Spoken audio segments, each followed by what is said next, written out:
We're live. How's everybody doing? Happy kind of late July. I hope it's not too hot where you are. They say 85% of the world is breaking records right now. So great to be here.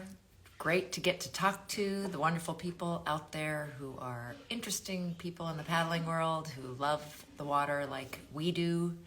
Thanks for those returning, and if you're here for the first time, welcome. We do this live every Thursday at 1 p.m. Pacific time, and then it gets recorded, so if your friends missed it, it will be immediately on SubConnect's IGTV, and then it will be on my YouTube station, KT Outside, and also SubConnect's YouTube channel, of course. 90 today in the Valley. Yeah, stay cool. That's not too bad. You're right. I mean, we're hearing about all these record-breaking temperatures. And I'm actually going to be heading into some of those record-breaking temperatures, even though we're not having them right here, because going away for a destination weekend. And I get to see the awesome person that I'm interviewing today, Jen Fuller of Jen Fuller Fitness. She is a coach and trainer, really interesting out of water too, work that she does with health that we'll be talking about, great background in other sports. And she is one of the top paddlers. She's in my age group, and I have to say of the last decade. She doesn't travel as much as I do, but if we had a really clear system, I think she was the top paddler in our age group in the world for quite a long time. We just happen to be at the top end of our age group right now, so I don't know if I can say that right now. And I think she's here already. I don't see her pushing this button, but excited to welcome her in. I know she's been in the Bay Area for quite a while, originally from the East Coast, and we'll get to hear her story of how she got into, she's done a lot of interesting stuff in her life. Hey, oh, Kirsten's back. Great to see you again. Thanks again for last week. Okay, let's see if we can find Jay. Hey, Brown Blur, how you doing? I'm so sorry you're injured. That's such a bummer. Let's see if there's Jen Fuller Fitness. Everybody cross their fingers. This is always the moment of truth. Will it work? Okay, there we go. It's working. It's working. I didn't get a button right away, so. No, that's fine. Sorry, I have to do my little blurb at the beginning. Shoosh. Okay. Hey, I like it's awesome to see you. Yeah, you like my hat? We're needing hats this weekend. It's going to be a fun. Well, listen, if you stop through Sausalito, right? It's nice and cool here. I know. It's awesome. Can't tell about our coastal fog because it makes everybody jealous, I think. That's right. We don't want to tell everybody, right? I know. Well, yeah. I'm looking forward to it, though. Actually, it'll be fun. Super fun. Yeah. Well, Jen, so much to talk about. I mean, what you do on the water and off the water, your background, all super interesting. Usually like to start with kind of what's your water story? Like, were you in the water and around as a kid? I know wind was the big sport. Wind was, yeah. You know what? Actually, since I was 2 years old, I actually grew up on let me back up. My parents, my dad was a fine woodworker, and he redid all these shanties in an old salt marsh island in Rowley, Massachusetts, northern Mass, like right on the edge of New Hampshire, really. And so no running water, no electricity. And we used to have to play the tides to get there. And it is the most beautiful place in the world. I just love it. So I learned about tides, currents, winds from a tiny age. I mean, whether I was consciously learning or not, right? Yeah. And then sailing boats, old dories, and just playing in the water. And then I'm just a wind person. I love wind. Hey, a storm and I'm like out in it. So super fun for me. Yeah. And then the wind came up. Yep. So yeah, became a windsurfer in the 90s. Well, did you start as 80s. a kid? Were your parents windsurfers too? Or? No, not at all. You know, they just, like to sail and adventure and all that kind of stuff. And that's about it. So no, I saw somebody windsurfing Lake Champlain in Vermont. And I went, oh my God, I have to do that. That was it. And so I was moving to Massachusetts right after that. And so it was actually the 80s I started on windsurfing. Yep. And, hooked up with the right group, kind of like stand-up paddling, right? It just, right place, right time. And people are like, yeah, come on down. So I lived in South Carolina on Hilton Head and worked for Mike Overton. windsurfing Hilton Head at the time. And then now he's like outside Hilton Head. Awesome guy. Learned a lot there. And then got on the Olympic team, sort of in some weird way, you know. Oh, Well, just here we got go. on the Let's Olympic just go team. No there. big deal. Yeah, right. Well, it was kind of hard at that time because people were, nobody knew what they were doing. There was nothing really supported in that world, you know. Mhm. It was just it was tough. It was like really, it was exhausting actually. And then now I don't windsurf at all. It's really kind of sad, Yeah, but but I you've don't. I mean, you've got that grit and tenacity, and again, on and off the water, the businesses you've started, all the things that Yeah, you've done. And all it, the it fun things. takes that, and obviously physical Yeah, talent, and you're a great athlete. You guys probably can't see if you don't know her, but she's not a big person. She's very petite, um, teeny. but but super strong, just amazing. And thank you, Dave just gave us a shout out. The Awesome. bear. Thanks, Dave. Yeah. Yeah, awesome. Yeah, I know, Dave. Dave, I'm going to be talking about you today, with your permission. Yours are going to be burning. Yeah. Unfortunately, you're not going to get to see him this weekend because he's on Yeah, crutches. I'm really sorry. Me, I know. Yeah, Poor guy. Poor I'm Felix. bummed. Yeah, yeah. So, windsurfing, 80s and 90s, Yep. Olympic team. I know there was kind of a snafu. It wasn't like you got to be in the pre-Olympic games, but what Yes, right. Olympic year? Yeah, good memory. Yeah, actually, if anybody doesn't know about pre-Olympic games, you probably do, Kristen.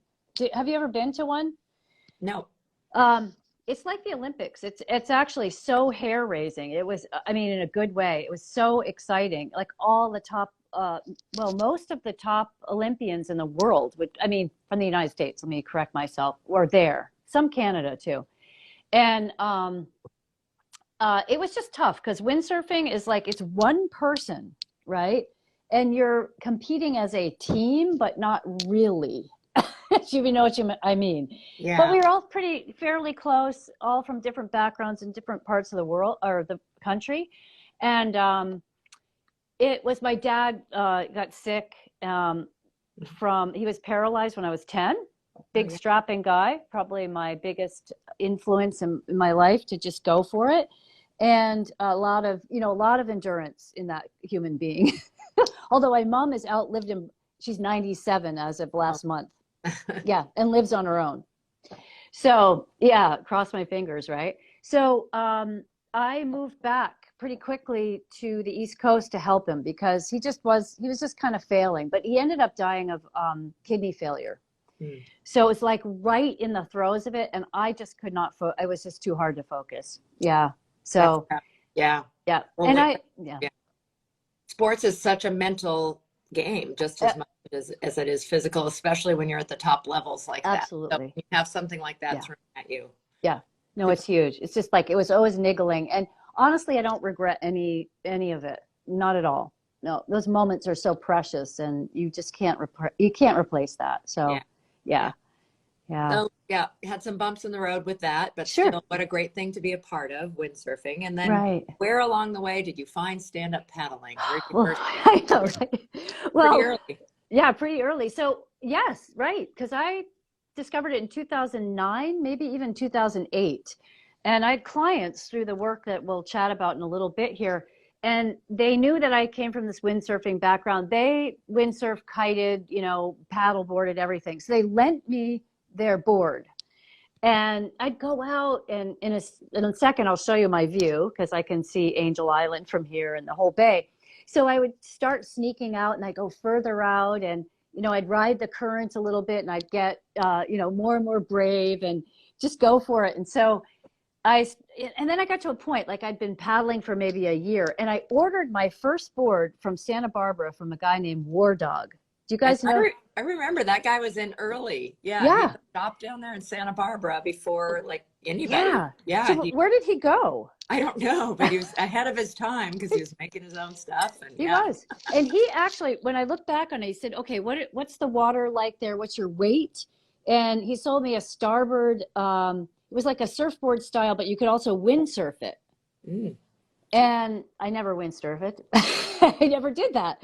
But I just paddled and I honestly started to get a little teeny bit bored. Like, what am I going to do with this?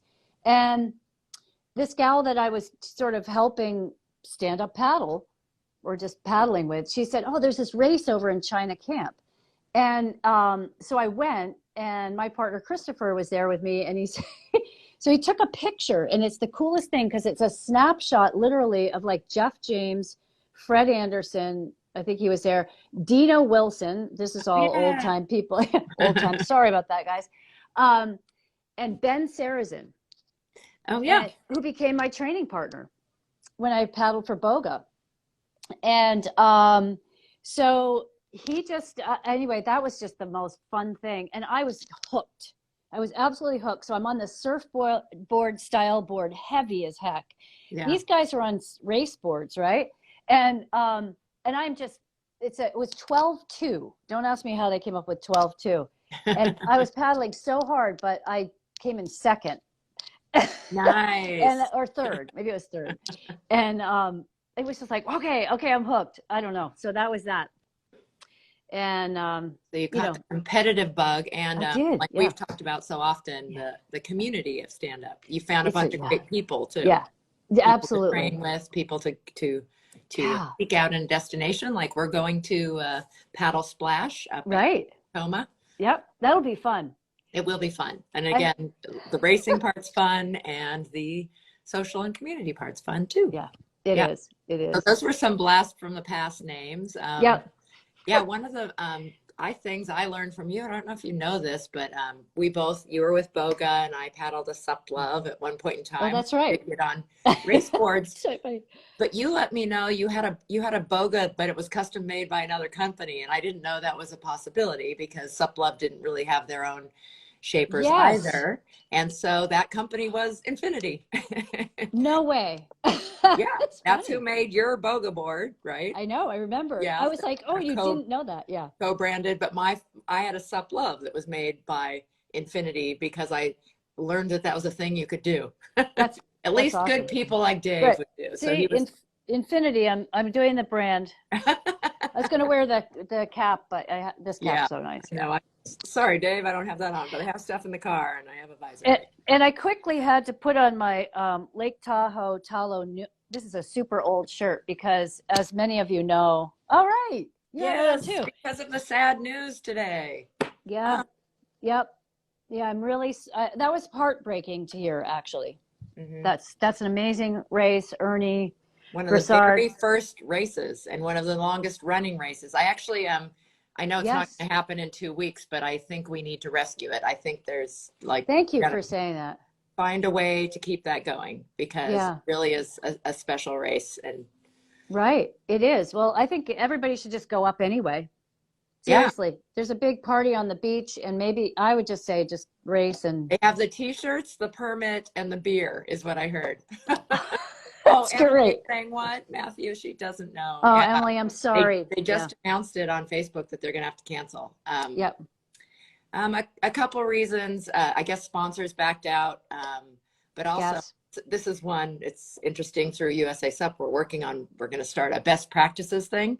You guys, you have to sign up.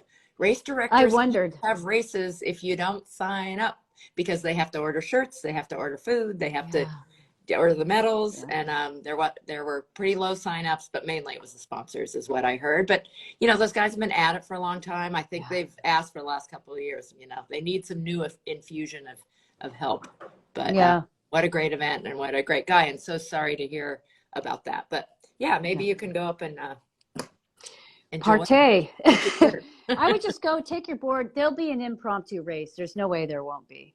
I'm sure of it. I'm going to be there. So especially if he's got the permit and everything. Yeah, I know. Why not? We're still in this weird semi-pandemic time, so things are weird still. So this can just be one of the strange years. And actually, this is last year's, and it says somewhere on it something about COVID relief or something. I don't know. They did hold it last year. Excuse me. Yeah, they did. That's right. But not all races. I'm doing a virtual again. Anyway, there's not all races are happening yet. M2O is semi-virtual, although they ended up having one just on Oahu, and Adjustment Panda Paddle next month is also. But let's get back to you, or our hour is going to disappear. Bam. So I don't want to leave kind of your before stand-up. I want to go back because you've done some really interesting stuff. Coast Guard. Well, okay. Outdoor. Yeah. Outdoor. You know, actually, so most of my life I've been outdoors. I think that's why here, especially, I just love paddling because it's just wilderness, you know, even in the bay and outside of the bay. I love to paddle out the gate, um, and ride those currents and tides and all that kind of stuff. And That's the Golden Gate Bridge for those of you from out of country. The sorry, gate. yes, thank you. The gate, the Golden Gate. um, and So I actually, at the same time I was earning my degree in physiology and biomechanics and stuff like that, I got involved with Outward Bound. And that was my dad. My dad actually said, I really think you would be awesome with that. And so I worked for Hurricane Island for about 6.5 years, maybe even almost 7. So in order to do that, to kind of go up the ranks, so to speak, you are an assistant teacher or instructor for a while on these boats, and they're 30-foot boats. You can sail them or row them. That's it. And you can bring like a duffel bag that's maybe 4 feet high and about, you know, this round. That's it. You take what you need, not what you want. And so in order to be captain, you have to get your Coast Guard license. So I went through all that, and I had that for years. And you know, that's how I got that that part of it. But I love that work. So really my work now combines, honestly, it's because you use the word tenacity, and Outward Bound has a lot of amazing virtues behind it. I'll call it a virtue. Mm-hmm. It's just a lot of integrity and virtue. It's the tenacity and your perseverance with things. And just to get through like your mental state, when you mentioned that, it's like 90% mental, you know, with everything. And Susie Cooney talks about that a lot, Mm-hmm. and many others do, is that if you can just push past where you're really comfortable, you're just a better human being. You're an animal. I mean, we are animals. And I'll tie that back in later. But the animal part of us needs that challenge to grow and become stronger. Just being uncomfortable is healthy. And Emily Matthews especially can speak to that, as Cyril could, probably floating across the ocean right now. Cyril, if you guys don't know, Cyril Demerol, he is kayak or rowing across. Did I get that right? Yeah. So anyway, not to that extreme, but it's just that it was really character building stuff. So I combined my background at the same time I was finishing my degree at the University of Maine in physiology. And so I took the science and basically the psychology of that work and put it together in the Egoscue work. So I worked with Pete Egoscue. If you guys want to see this is the Pain-Free book. I sent Dave a picture of this today. He's been around since the 70s. So his work really spoke to me because it's a lot about people taking responsibility for themselves, but you're also playing with, you know, the fact that all of us are busy, you know, and pain is not comfortable. It's, you know, it's just got its own life. But I find like if you do something like Outward Bound or you go on a trip, you know this from paddling, right? You go across Lake Tahoe. It's very uncomfortable, but damn, you did it. You did it, and you're now a stronger person. Period. Right? Yeah, but that's an interesting play for people like that you and I and that we're talking to. Sometimes I think we ignore pain a little too much when we are sort of tough. And that's all right. I know I can handle pain, or I have a high pain tolerance. I've been able to say that before. And I don't think that's healthy. I'm learning at this point in life. Some of the things that I ignored, and you don't ignore those things, and you help us identify issues of alignment. And sometimes we wait till we're injured to start working on this, where we should be working to stay, you know. Yeah. Well, yeah, and you know, and not to like I know with your case, right, where with the hip and stuff like that, you know, if we were taught this stuff from the get-go, we'd pay attention. I mean, and I think maybe I was taught a little bit, you know, even growing up, but especially with what I was studying, because I also I did muscular therapy school kind of interwoven in my college stuff, because I really wanted to understand the neurology of a human being, you know, how we work, what our how our muscles, ligaments, and all of that work together.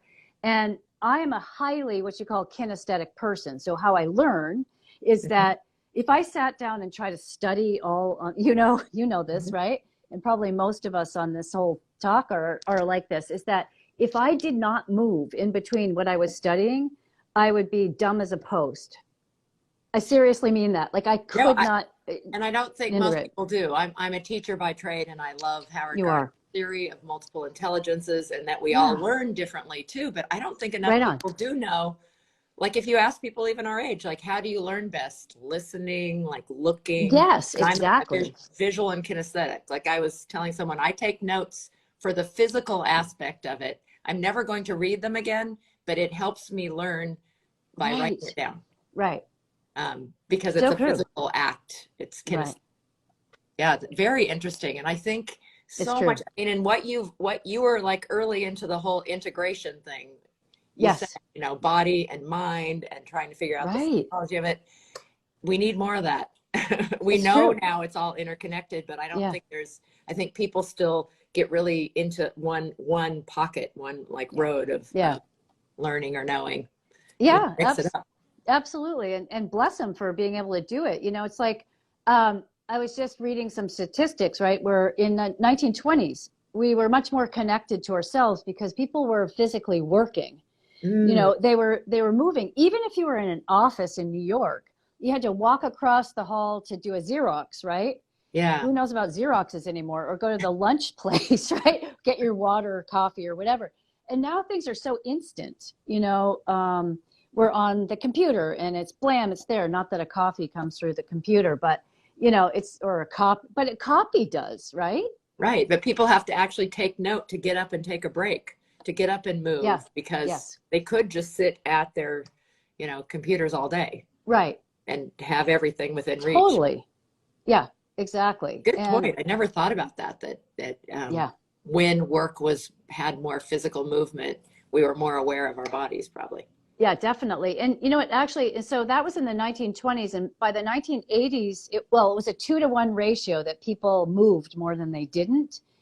And so then by the 1980s, it was reversed. And that just goes to show like all that stuff, you know, with just how our technology, you know, all of that. So yeah. Got to find balance. Yeah. You got to find balance. That's right. Well, you, so I was lucky enough to have a session with you when I was visiting up in the Bay Area, you know, in your studio. So off camp, but I know that you also have, and you have some fan club here already who've commented on what a great coach and trainer you are. So it's so great that you're able to apply so much of that background that you've talked about into both. Yeah, it's fun. Yeah. In fact, you know what? Paddling to me is the most fun place to analyze the biomechanics of what's going on. Like somebody says, oh, my back's killing me. I don't know if John Walsh is on here. If I could get is he? I don't know. Anyway, I can't see who's on. I don't know if he is, but I'm giving you his. Can I? Is it okay if I talk about it? Yeah. So this is really, really apropos to what we're doing this weekend. So we were at Paddle Splash and I was watching, because here's the crazy thing. I can paddle like crazy. And try, you know, make sure I keep ahead of Kristen. And what you do? I try. Well, yeah, it was getting. Who knows? So I'm watching John Walsh, and I'm noticing he's going sideways on one side, but not on the other. And I'm noting to myself, oh my gosh, you guys who know your anatomy, I was like, oh my God, his quadratus lumborum, one of my favorite names of a muscle. That's the side bender in the body. Is going to be absolutely jacked up. I hope he's okay. And I literally got a call that night from his wife or girlfriend, Liz. Jen, I know it's really late, but can you come up here? Because John can't move. So I came up. You could see that from his paddling, what the result was going to be. Wow. Yeah. And I don't like to, I mean, I would never say to somebody, hey, I think your back's going to go out. But I actually did want to say that to Connor Baxter. way back when, because I was like, oh my God, this guy is going to just, but I know he's down a really cool path now with kinesiology, right? Is he studying that or something? I don't know, but He he was? seems to have really, gotten in touch with what was He going on. did. But he did have back issues early. Yeah, yeah. So that hinging, like for some people, like where it's really, but there's a whole dynamic, as you know, with paddling, and I never blame the sport or the event, because it's us going into the, that situation that really, we're the ones that have the mechanics, not that's the problem or whatever. I mean, aside from getting hit by a bus, right? Not that we want that to happen, but yeah, so we go into these things. So I'll hear people come into my studio or whatever, and they'll go, yeah, I went to a Pilates class and it just injured me. And I was like, yeah, well, okay, let's look at that, And so when you look at it and then you ask them what they were doing, the body's the problem, the setup that they're in, their alignment, I'm going to say. Mm-hmm. And then if you can just help them correct that part of it, it's, they could go into that same Pilates class and not have the problem. And then there's classes that are, they're tough. Like CrossFit, I experimented with for about almost 2 years. And wow, were there a lot of injured people, done incorrectly or with not the attention or understanding of how a body actually, just recognize those, like the side bending thing. Yeah. You got to recognize that. But anyway, so. Yeah. Well, while we're on that, how about some tips? Like shoulders are an area we have to really watch, like preventative type things that you might suggest some work on. Hard because, like you said, it's individualized to what their alignment and their body situation is. But no, that's a great elbow curls. Okay, everybody, golfer's grip and like this. I do that one. That's awesome. I got that from you. Yeah, that's a fun one. So, the shoulders are an amazing thing. I'm so glad you mentioned it, because actually I'm debating this after this weekend, flying to actually work with a guy from the UK who works with baseball players, with professional baseball players. So as stand-up paddlers, we are very much like baseball players, except we're not doing the wind up with the leg back.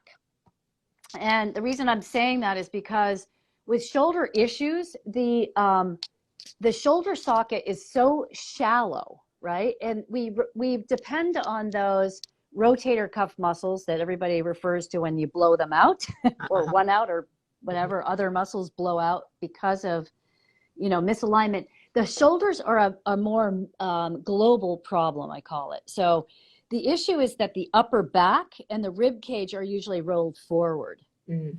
So if you look at somebody, just you guys are going to be hopefully you're going to be walking around going, oh, let's just watch that person in the park and see what they're doing or what they look like. But if you look at people and you notice their shoulders are just kind of hunched over or forward and their heads forward, that's a big, we want to correct all of that upper back. And then the shoulder joint and the neck start coming in to the right position.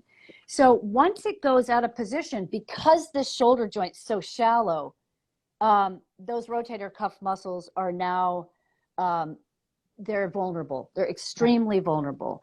So what happens is, tip-wise, even just anything where you could take your paddle, so these are very doable things, and you grab it and you pull against it, and just with the elbows as straight as you can, bring it up over your head, or if your elbows don't stay straight, then stop where they where they start bending, because the bend in the elbow, if the arms are wide enough, the bend in the elbow is telling you that it's tight further down the chain. So I hope that makes sense to people. There's a ton of exercises I probably put you through, or whatever, Kristen, but things like lying on the floor and, having your arms out, being able to rotate the arms back and feel those upper back. Yeah. The one where you put a block under them when you're down, I think, boy, I feel that. And there's a difference, but they say we have a tendency to do that roll shoulder forward because with the push and pull, that's the direction that our muscles are pulling us. And it's so important to get those back. Yep, exactly. Yeah, so, going just back to that baseball analogy is that, if you were throwing a baseball, one of the ways to get yourself open is just being extremely aware of the arm coming up and open, like opening the chest, like you're shooting a bow, an arrow, or shooting an arrow. I guess you don't shoot the bow, right? So, yeah, you have the bow to shoot the arrow. Yeah. Oh, So, interesting. So opening up. Yeah. yeah. Yeah. And other people that, you're going to be interviewing or have interviewed have other things. I mean, and they absolutely work. My sort of methodology and thinking is that I want to address it so that the person stays out of the problem for good. Like, let's just not work with just the shoulders, because it's also a hip problem. We got to loosen up the hip, right? So one shoulder gets tight, one hip gets tight. Oh, wow, my hip's locked down. That's when degeneration happens, it really is. So that's why I say a shout out to people, like, take care of it. If you get a niggling that there's something going on, look at it in a much bigger way, and start to correct the whole body, so that, honestly, you'll feel younger. I can say without any hesitation that, I'm almost 60. Oh my God, I'm 59. Hey, I'm older than you. Oh yeah, that's where we're going. I did it first. I jumped out of our age group before you. I know, damn, you did. Well, is that, if I didn't do these exercises, I would not be able to paddle at the level. No way. I would be injured. I mean, I've come close to stuff because it's just ridiculously a lot of repetitive motion, honestly. So, paddling in the ocean where it's super rough, being, just especially here in the Bay Area, in San Francisco Bay, and outside the Golden Gate, it can be extremely rough. Yeah. So you're doing this and you're like, oh God, and your neck's tight and your face is contorted, but just trying to be relaxed and aligned in the whole thing. Yeah. So did that answer that about shoulders? That's a good suggestion for shoulders. Do you, as a trainer, do you recommend warming up ahead of time, loosening up? Sure. Yeah, absolutely. I mean, I think, just part of the alignment exercises. So like I teach 3 classes a week, in the morning, and I have the diehards. I mean, I've got probably 30 people and they always come, right? But the alignment stuff is also warm up, like just standing and rolling the shoulders through the upper back forward 10 times and then backwards. Like what the way I describe it is just you're scrubbing your back with your shoulder blades. So you begin to give yourself like a massage, right? And that's an awesome warm up. But yes, warming up, you could, if you're comfortable and you don't have any arm issue or shoulder issues, you could swing your arms around or whatever. But yeah, definitely. How do you warm up, Kristen? Yeah, we do. I'm in a training group also. Right. We we chat a bit, and while we're doing some movement, and yes, some of those exact things.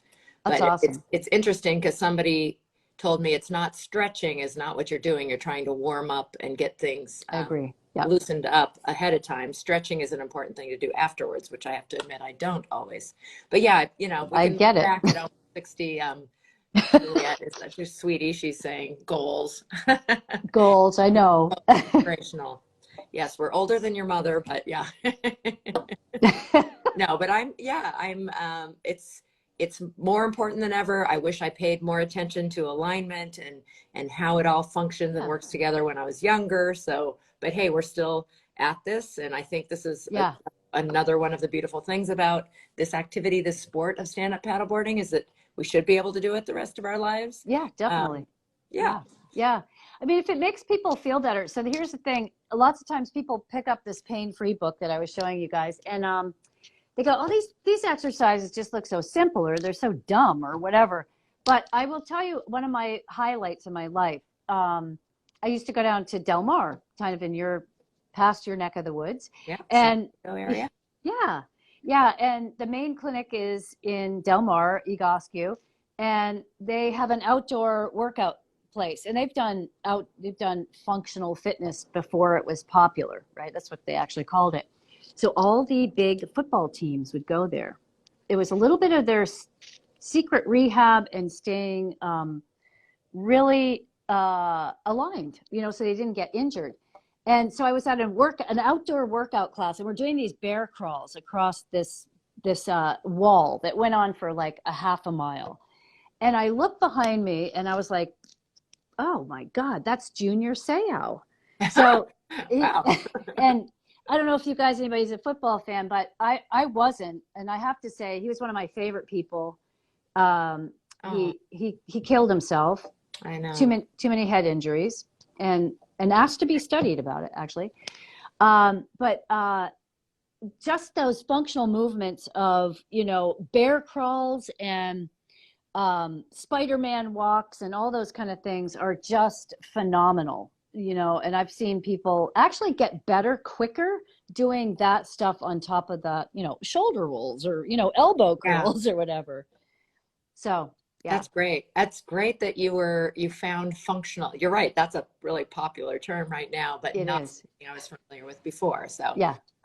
But you were doing it before it got all trendy. Yeah, that's right. But it's not just a trend. It's important. It's life work. It is life work. And it's, you know, it's actually how we are designed to move. Honestly, we should be climbing up trees to get our, our mangoes and stuff like that, or whatever it is. And, you know, that kind of fits into the latest about, you know, people eating, you know, they're more paleo or whatever it is. I mean, I do think that when you are, you know, sort of hunting and gathering, if you will, in your area, you're going to be doing certain movements, right? But we drive to the grocery store and we run our cart around like that. Yeah. So, yeah. Walking the aisles. Well, good stuff. Yeah. And again, Jen Fuller Fitness. Fuller Fitness. I have your little cute sticker on my bank. See it this weekend. And that's the name of your Instagram too, right? Yep, Jen that Fuller. is. Yep. So and you, follow her there. Yeah. That's great. And I don't know if do you remember Chris? Oh my God, I just spaced out his last name. Who was the announcer for Tahoe Nalu for Hollingsworth. Hollingsworth. Yeah. The way Jen Fuller Fitness came to be is because of him. Oh, really? He would nickname people, and he would say, and I'd come in over the finish line. He'd go, and Jen Fuller Fitness is, you know, like that. That's how that happened. Didn't I actually realize he named you. That's awesome. Yeah, you did. Yeah. So yeah. Anyway, so those are the things, and I think. You know, I know there's some folks that have knee problems. Those happen, hip problems, all those kind of things. So it's really just looking at, you know, just getting that alignment straight, you know, where you can do something every day. Because here's the deal. When you do something every single day, it definitely changes over time. And I know, like with mental stuff, you know, we're going to go practice something or we're getting into paddling. It's like, okay, I'm going to make my schedule and I'm going to go out there and I'll just go out for 20 minutes, you know? So maybe you start with one thing. And then when you get into that habit, then you're off and running. It really does help. You know, then you start going, wow, I feel better. And then hopefully it kind of grows on itself. Yeah. The seed is planted. I know I've talked to other people who've done like me, unfortunately. I think it's so true about getting in the habit of things, but sometimes we wait till we're injured and do the thing. And then you start feeling better and sometimes veer off. You just don't do it. Really important maintenance things that are going to keep you in alignment and healthy. I do that. I still do it at times. Seriously. Right? Well, so. Yep. So I always pronounce it incorrectly. It's not that hard a last name. I guess it's weird. Very unique. You could say ego skew. Ego skew. Yeah, that's really how it's spelled, isn't it? Okay. Yeah. Ego skew. That'll help. Yeah. Yeah. And then of course the training online in person with stand-up paddling. And then you are an amazingly fast racer too. I mean, you really are. And I said it a little bit at the beginning. If we really had a system where we had ranking, I think, especially when we were a little younger in this age group, really, no we're kidding. the fastest 50-something-year-old in the world, or that I've run across. I know I've had the opportunity to travel, I think, and race a little bit more than but I really would. I wish we could get head to head with, you know, all of those. Oh, it'd be so cool. as a I group. would love it because you know what, honestly, if I could, I mean, it's good because it teaches, you know how it does that. You know, somebody kicks your ass, you're like, okay, what can I do better that, you know, I wasn't doing. And, you know, I tend to be an endurance person. And I know, Kristen, you do a lot of sprinting and stuff. So I'm like, oh, sometimes I get to early on, I get to a race. I'm like, oh my God, I just realized I've got to practice these sprints more. Right. Well, you guys have to know the only time I beat her was because she fell in at the end. We were working together with with Anik Oh, yeah. from the Tahoe area, and we had a drafting train. But at the end, it was just this too many Crashing, people, and yeah. anyway, she had a fall, and I went around her. So the only time I beat her was not a fair win at all. Oh, it was. It I was. stood there Yeah, and helped you get up, not fair and square. you. Fair and square. Yeah. Yeah. So I don't know if there's a way to ask, you know, answer questions on these things, but, or whatever, if you have questions Oh, yeah. or, yeah. Definitely, you guys, if you have specific questions about things. Oh, hey, Mike, we've had all kinds of people join. Yeah, right. Patrick, who we're going to see this weekend also. I'm really excited to Oh, see a great. bunch of NorCal people. And we have a good SoCal crew coming up too, and Awesome. at least 2 from, let's see, Utah. I know Mike Wang's coming, and That's right. I think somebody from Vegas, I heard. So anyway, Oh, that's it's fun, fantastic. the whole travel thing. Yeah. Things Good. got a little out of whack. I think part of what happened to Tahoe Nalu was the gorge date changed again. And it's Yes. this weekend, it was supposed to be, a lot of us were Oh, it on our way was. to the gorge was the plan. That's right. And then to come back to Tahoe Nalu. That was my big summer road trip, but Oh, cool, but not so much. it didn't happen. So that might have had some effect on Tahoe Nalu, unfortunately, too. Yeah, right. Kristen, I'm going to reverse this. I want to ask you about something. No, Darn, okay, I won't. no, you can't. Later. No, I was just curious because I think I think people would be interested in the race scene is that you know, just getting like what you were saying, having people sign up for the races. It's actually the comment I made this week. I was like, you know what, these poor racers. I mean, the people putting on these events don't know who's coming because nobody's signing up until the last minute. And it's even more than that. You know, we know Shelley, and she was, the city wanted to get behind it, but they wanted to know how many people were registered and how many hotel rooms were booked. You know, and people do it so last minute that, you know, anyway, it's a bit of a catch-22. We really can help these events out, and it really is part of why some of them don't last, is that we do things last minute. And then we still expect to have our T-shirt and our lunch, yeah, right, all their stuff, right? Our stuff. Yeah, you answered it then. Yeah, I know. It would be cool to get it more organized. Yeah, well, I think I gave you a little bit. I will give a quick commercial for USA SUP, where we're trying to organize things and get all the races connected and make sure race directors talk about dates that they set. So there's lots of best practices we can do from a lot of different directions to get our sport organized, just so we can all enjoy it more, and have a ranking system and some other fun stuff. So we're working on that. That's awesome. Here's a question. Any tips on how to get into racing on a budget? The board costs feel like they've gotten out of reach. Yeah. You might have one too, Kristen, but you know what? Okay, so I'm super happy for this question because when I started, my board was super heavy. It was just a tank. And here's what I tell people, little tip. Paddle the hell out of whatever you've got and get so good on it. I don't care if you don't have something in the, you know, the class that you're in or whatever, because it makes for a much, much stronger paddler. And I will say that board, which I still have, I've had it repainted and I take it out to Bolinas and surf it and paddle here. I love it. Is to just get out there and paddle, period. Because if you can dial in your stroke and your, you know, understanding of water and all those kind of things and weather, you're going to get to be a better paddler, and you're probably going to meet somebody that just happens to have an extra board. So I don't know where you live, but hey, you know, I've got extra boards. So yeah, I started out with pretty much nothing and have ended up with a lot of boards. They're so old. Well, you're a trainer and all too. Yeah. So you have the quiver. Yeah. Yeah. And to the same question, I totally agree. But I had a 11-2 all-arounder for a whole year, and I raced on it. And I kept thinking, how cool, I'm just going to get better on this. And then I know I can improve equipment at some point in time. when I figure this out. But Yeah. you sometimes look around and feel like you have to have what other people have, but you don't have to. Yeah. And compared to other sports, I know it is an investment to get a board, but water is free. Access usually is free. Maybe you're paying for parking or state beach or something. Yeah. It's so much less money than so many other sports that do cost a lot.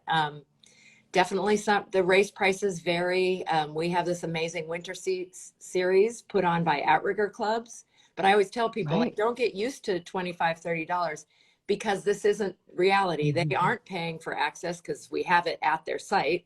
They have their team make lunch for us. And so it's like a homemade lunch, which is wonderful, but isn't going to happen everywhere. So it really does cost money to put on a race. So they kind of have to cost. There are used boards out there right now. We can get into the whole supply chain and demand. I don't know if Dave's still on the line, but boy, these poor brands, it's really tough right now, and so actually there isn't a lot coming in, but there is definitely more of a resale market than there used to be. And boy, I mean, watch those Craigslist, and I know Facebook has a site for where they sell and stuff for that type of thing. But yeah, you can always, I mean, it's such a friendly community. I bet you can find, if that's an issue, find somebody, but don't be afraid. Just like Jen said, first, get on whatever you got.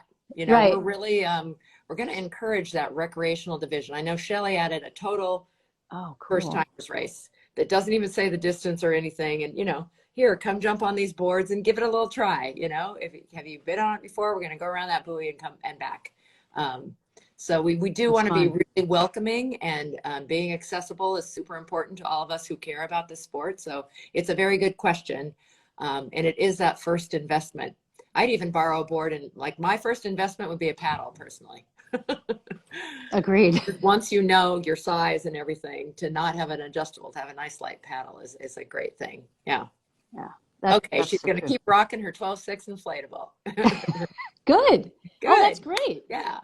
Just blow it up really hard. So it's That's right.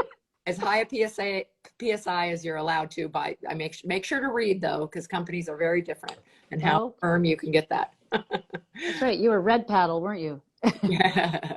Yeah, those we can blow up pretty high. It's nice. Yeah. That's awesome. Can you give us some tips about how to avoid ignoring pain? Oh, that's interesting. We kind of mentioned at the beginning. I don't know who XRYC is. Maybe you do. I find that my own ego gets in the way most of the time. Oh, very interesting. Wow. That just gave my hair rose up on the back of my neck when you said that, because in a good way. I mean, that's a very honest thing to say, that the ego. Yeah, you know what? You're. I'm sorry, I didn't read the first part. Chris, which is from Ohana Club. Oh, cool. Yeah, you know what? God, that makes so much sense, right? So that's the first hurdle right there, your ego. You just did it, actually. So there's the one thing. You just did it. Yeah. You are paying attention. I just get curious about it. That's the thing. It's like, become really curious about that pain. It's like, wow, why is that happening? And kind of adopt that. I think of it as almost like there's a joy in it. I know that sounds really bizarre, but you will learn. You know how when you lose something, or you're racing and you lose in that race, you're like, okay, why is it that I lost that whole thing? So not avoiding the pain, I would ask the question, where do you think, because it's almost always, I won't say always or never, most of the time, it's almost always not where the problem is. So let's say you had pain in your hip, and I said, because I talk to people on the phone a lot, so I kind of picture things, and I'll go, okay, your left hip, so if you raise your left arm over your head, how does that feel compared to your right arm? And the person will 9 times out of 10 say, wow, I can't really raise my right arm very well, or whichever arm. Yeah. So now you got a clue. You got a clue to why the hip is the way it is. And you usually will fix, you'll change a position somewhere in the body other than where the pain is. And now you got the clue. So I love that. I love that approach, that be curious. It's a mystery to be solved. It's a problem to be solved. Be curious about your body. If you have pain, don't ignore it. try to solve it, and that it often isn't where you think your pain is happening. And I have found that to be so true. You know, wondering numbness in my arms, that it was my heart. Why are my arms numb? What's happening in my arms? It had nothing to do with my arms. It was it was something else, right? Yep. Exactly. Yeah. So those are important things to take into consideration, because even on that note, Kristen, actually, and I'm sorry, what was the name of the person that asked that? Chris Trio. Oh, Chris. It's Shelley's sister-in-law. Okay, Chris. Oh, Chris. Okay, we can talk about that this weekend for sure. Good. She'll be there. Yeah, she will. That's so cool. Yeah. What I was going to say is, oftentimes we're looking for a diagnosis too. So we get the diagnosis, right? Oh, I've got a herniation, you know, oh my God. Yeah. So herniation is not a bad thing. It's actually the body trying to protect that area. It is designed to do that. The problem is if you ignore it, and that keeps that insult, I call it, if that area keeps happening, then you might do some major damage. So I think that actually, Chris, to further answer that question is, the more you ask the question, the curiosity that you have, and you get some answers, you realize, oh, okay, I want to do something about that, because then the next step is I'm going to damage the vertebrae. And I don't want to do that, because now that's much harder to repair. So those kind of things, just know that even if it's like a herniated disc, or it's your bone on bone in knee, that's a big one. I have a lot of clients who are bone on bone, and I'll tell you a quick little story about that that's pretty cool. Is that if you change why it got there, oftentimes the problem, you don't feel it anymore. Oh. You really don't. And and here's why that comes about. The two things. One is that studies have been done with people that have herniated discs, or they have and they've got tons of pain, right? And there's just a little something going on. Then you've got people, so they took the whole group, and this is a pretty big study done by MIT and Harvard. And they took these groups and they said, we're gonna X-ray and MRI all these people. So some people had absolutely zero pain, and they had herniated discs, or they had worse problems than the people with a little tiny herniated disc, just happened to be hitting in the wrong spot, right? Oh, very interesting. Yeah. It's super interesting. So I always say to people, don't be afraid, because it's not, in that case, it's not life or death. There has been situations where I've had to say to people, you know what, you need to go to your, you need to go to the hospital now, because there's certain kinds of pain that are visceral, more the organs, and those can be really serious. So I just happen to know what. And that's a good point too, that it depends what kind of pain. But we kind of have been talking about all this alignment. Yeah, alignment. Repetitive motion. Yeah. So the person that lent me the board, and I know we're coming close to the end of the time, my stand-up paddleboard is a surgeon, and she has no meniscus in her knee, like none. No, I'm sorry, she has no ACL. My bad. And a little bit lack of meniscus as well.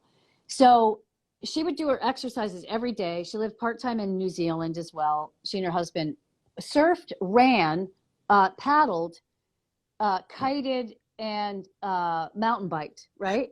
No ACL, no nothing. Wow. Right? I have people that are bone on bone that do lots of stuff and have never had the surgery. So there you have it. Oh, good. Yeah. Wow. What a great, I just love your approach and perspective, and some real useful tips that you've shared with us. Cool. Yeah. I do want to mention, I think, if we're allowed to talk about it, you've done lots of adventuring. I mean, just going outside the Golden Gate Bridge is an adventure. Right. Who haven't. But you are talking about maybe doing a pretty cool one that's, I think, my heart raced just thinking about. Are you still doing that adventure outside the bridge? I am. You know what? Do you want me to say a little bit about that? Sure, if you're up for it. I didn't know how secret you were being about it. Yeah, forget it. It's fallen through so many times. I'm like, whatever. If anybody wants to come in. No. So it's to paddle from the Farallones back into Sausalito.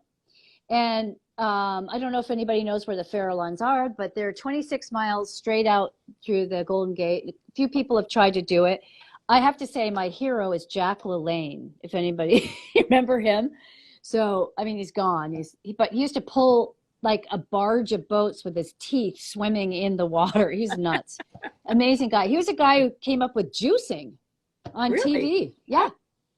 He had Cool. the An first early, juicer. not even adopter. He probably created it, or yeah, good for him. Yeah. Yeah. Yeah. Isn't that cool? Yeah. So he did it on a prone paddleboard. He did the Farallones in? Yes. Oh. Yeah. When I was doing research, because the thing about it is it's like Shark Village, right? I'm just going to say, so that's what it's most famous for, being a great white shark area. That's right.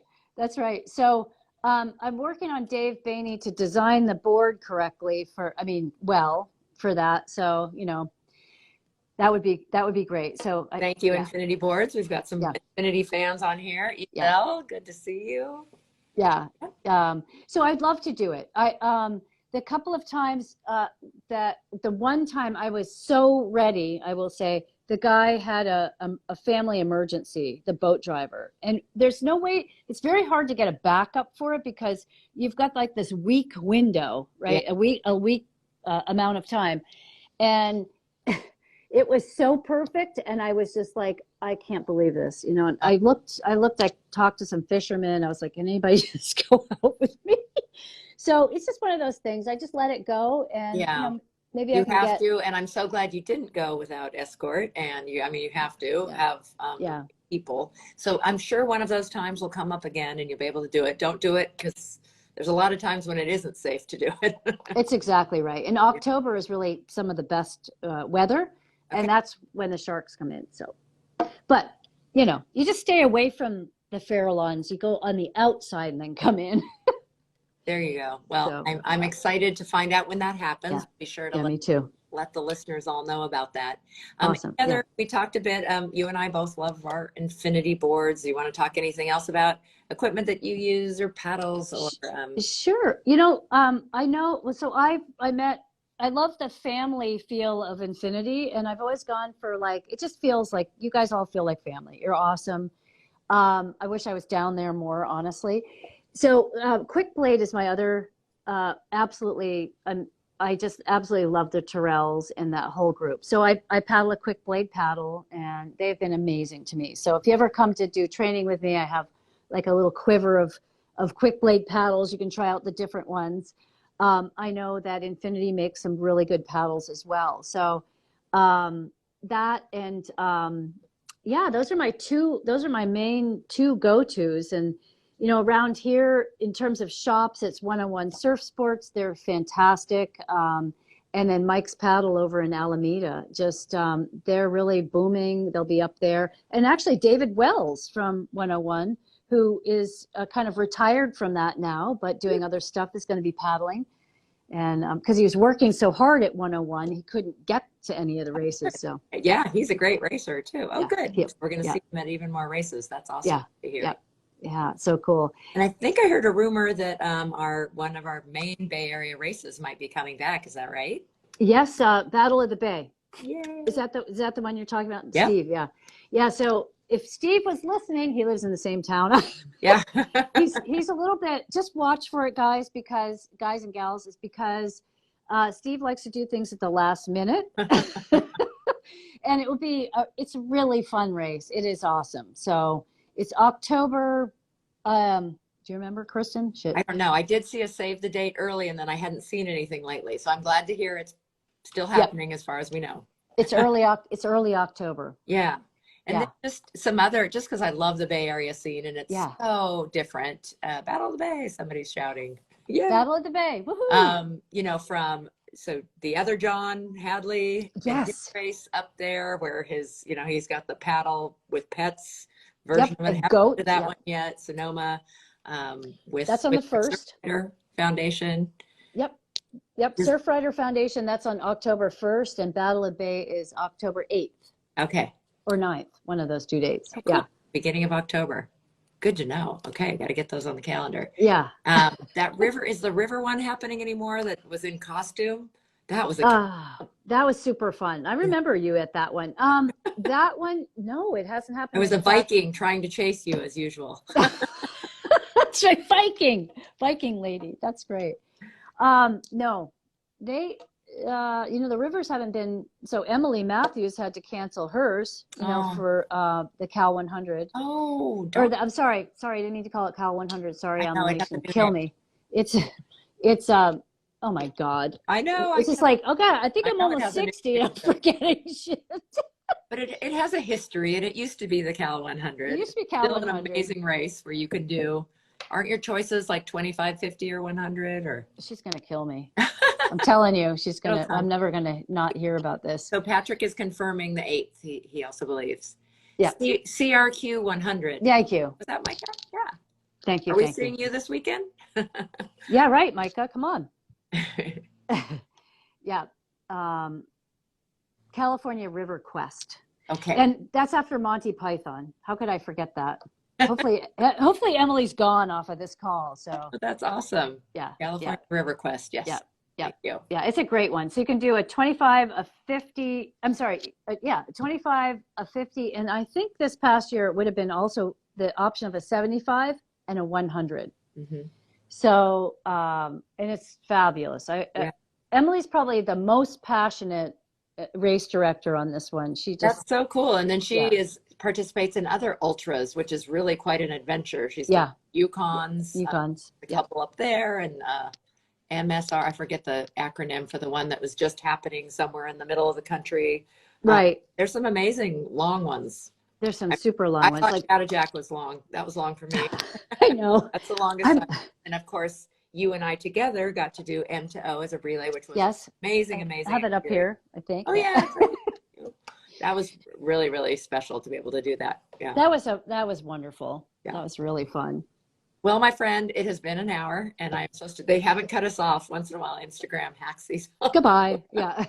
But I get to see you this weekend. Yes, thank you. Yeah, I'm glad. We're going to hydrate up, right? Because it's going to be higher temperatures than us coastal people are used to, but it's always worth it, and excited to go to Paddle Splash, supporting NorCal Groms, which is such a great program, getting kids going. She's really grown that into something amazing.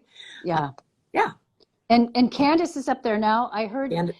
So John, she doesn't know this, but John Hadley just went up to kind of photobomb her whole thing. Great. No, help her. That'll be fun. I hear he's going to be on the mic again too, which is awesome. He does a great job with that. Yeah, that's good. Thank you, Kristen, so much, and everybody who came. Great to talk with you. Great stuff. Could be 2 hours long, huh?